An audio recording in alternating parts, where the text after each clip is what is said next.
Damai sejahtera bagi Anda, saudari-saudaraku terkasih dalam Kristus Yesus. Senang sekali bisa berjumpa kembali dengan saudari-saudara pencinta renungan harian Sajian Arek Komsos Paroki Santo Stefanus Surabaya pada Sabtu 24 April 2021, hari biasa pekan ketiga Paskah. Mari kita bersatu hati dalam doa. Dalam nama Bapa dan Putra dan Roh Kudus, amin. Allah Bapa yang Maha Baik, pujian dan syukur atas hari indah dengan rahmat kesehatan. Pujian dan syukur atas karunia iman yang Kau anugerahkan kepada kami. Pujian dan syukur karena kami boleh mengimani-Mu dalam Putra-Mu Yesus Kristus. Pujian dan syukur atas Roh Kudus yang selalu meneguhkan iman kami dengan membantu kami berdoa. Kini kami mohon, utuslah Roh Kudus-Mu kepada kami, agar kami dapat memahami sabda-Mu yang akan kami dengarkan dan renungkan. Semoga kami semakin mengimani-Mu karenanya. Dengan pengantaran Yesus Kristus Putra-Mu Tuhan kami, yang bersama dengan Dikau dalam persatuan Roh Kudus, hidup dan berkuasa Allah sepanjang segala masa. Amin. Bacaan Injil yang hari ini akan kita renungkan bersama diambil dari Injil Yesus Kristus menurut Yohanes pasal 6 ayat 60 sampai 69. Setelah Yesus menyelesaikan ajarannya tentang roti hidup, banyak dari antara murid-muridnya berkata, "Perkataan ini keras. Siapakah yang sanggup mendengarkannya?" Yesus yang di dalam hatinya tahu bahwa murid-muridnya bersungut-sungut tentang hal itu, berkata kepada mereka, "Adakah perkataan itu menggoncangkan imanmu? Dan bagaimanakah jikalau kamu melihat Anak Manusia naik ke tempat di mana Ia sebelumnya berada? Rohlah yang memberi hidup, daging sama sekali tidak berguna. Perkataan-perkataan yang kukatakan kepadamu adalah roh dan hidup. Tetapi di antaramu ada yang tidak percaya." Sebab Yesus tahu dari semula siapa yang tidak percaya dan siapa yang akan menyerahkan Dia. Lalu Ia berkata, "Sebab itu telah kukatakan kepadamu, tidak ada seorang pun dapat datang kepadaku kalau Bapa tidak mengaruniakannya kepadanya." Mulai dari waktu itu banyak murid-muridnya mengundurkan diri dan tidak lagi mengikuti Dia. Maka kata Yesus kepada ke-12 muridnya, "Apakah kamu tidak mau pergi juga?" Jawab Simon Petrus kepadanya, "Tuhan, kepada siapakah kami akan pergi? Perkataan-Mu adalah perkataan hidup yang kekal.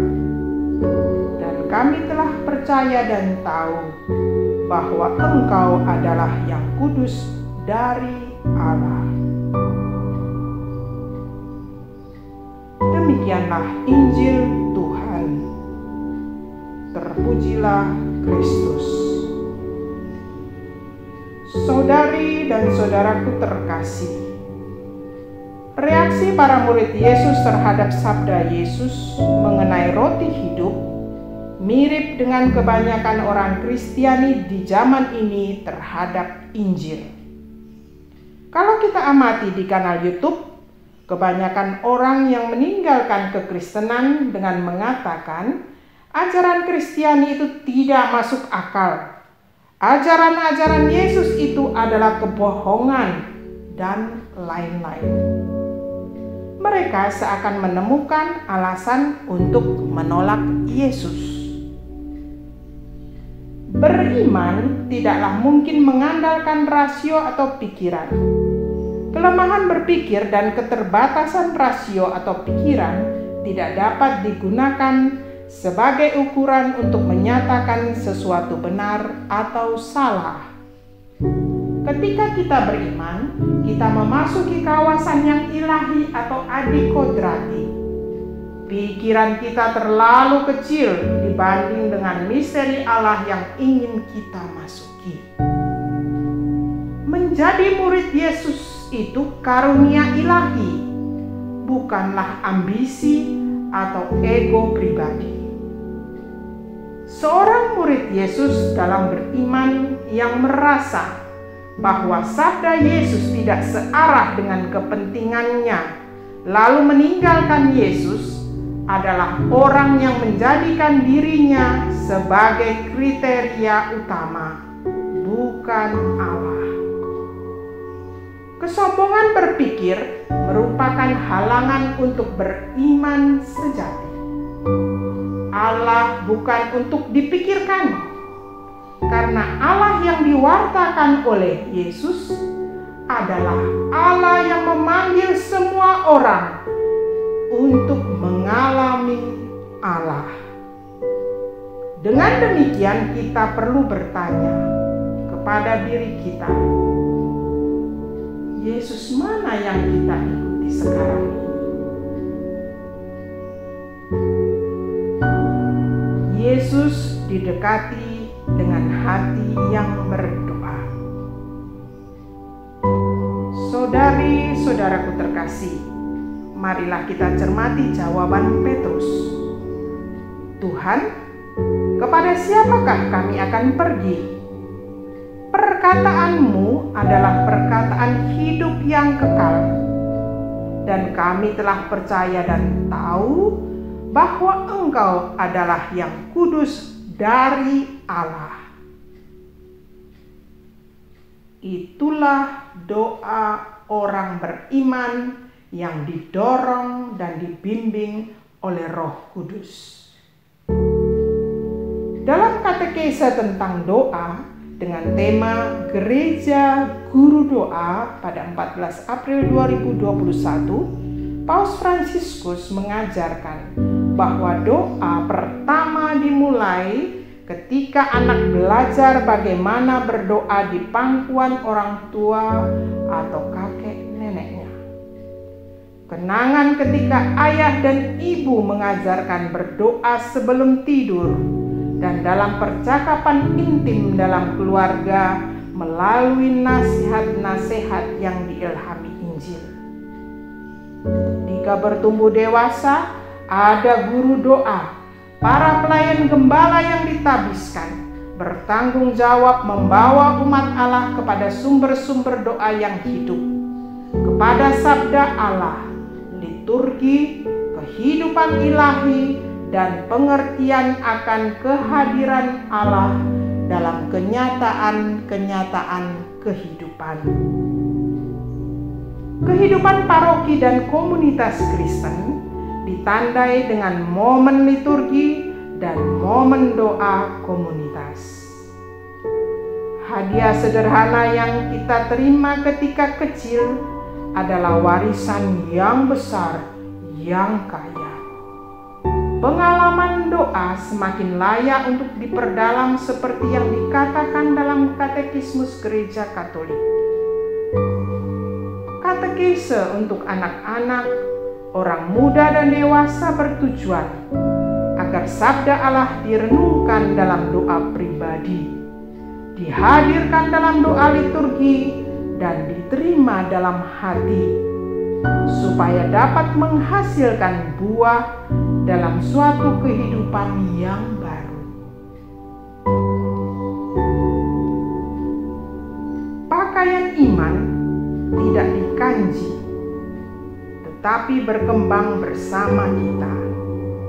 Ia tidak kaku, ia bertumbuh, bahkan melalui saat-saat krisis dan kebangkitan. Saat krisis adalah saat pertumbuhan. Krisis adalah cara yang dibutuhkan untuk tumbuh. Nafas iman adalah doa. Kita bertumbuh dalam iman sejauh kita belajar berdoa.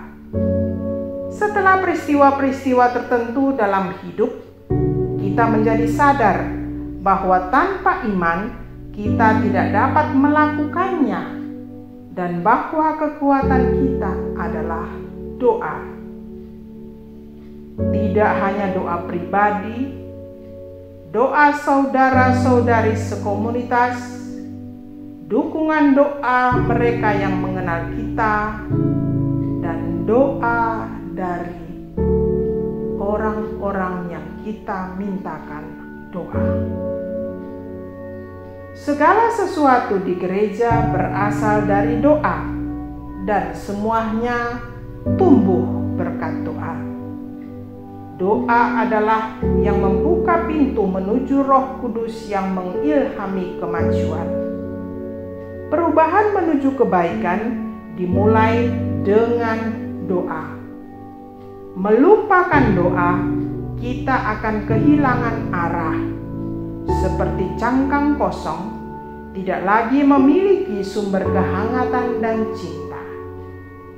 Dengan doa, kita menyalakan dan memelihara api iman. Dengan doa, kita tetap berjalan dengan iman dan harapan.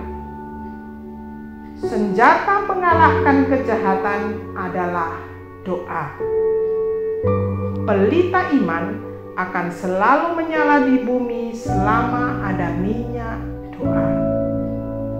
Tugas gereja berdoa dan mengajarkan berdoa.